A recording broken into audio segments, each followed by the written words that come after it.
But now today, I mean, it's almost, as I sometimes like, data governance is cool. We've been waiting for decades for this, and it just feels like it is becoming to the forefront.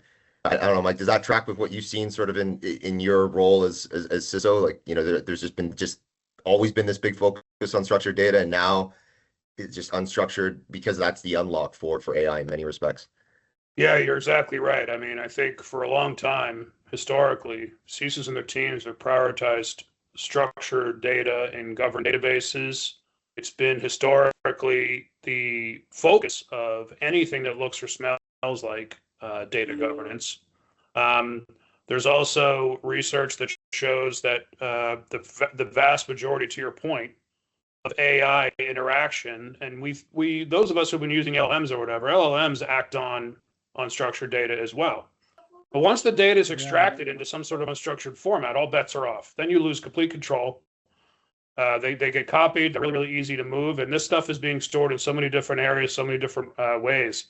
So the emerging risk landscape, frankly, is the new risk frontier is unstructured data. So it does create a pretty silent exposure risk. And I think this has been historically under prioritized when you think about things like data exposure, because inbound threats, and probably rightfully so, but inbound threats like phishing or ransomware, they've dominated due to the visibility and urgency. But I guarantee you most organizations have an outbound unstructured data leakage problem. It's a slow bleed. And with everything else that's going on and all sorts of resource constraints and behavioral inertia, this is a really, really big problem and a growing problem as we become more and more dependent on the governance of unstructured data.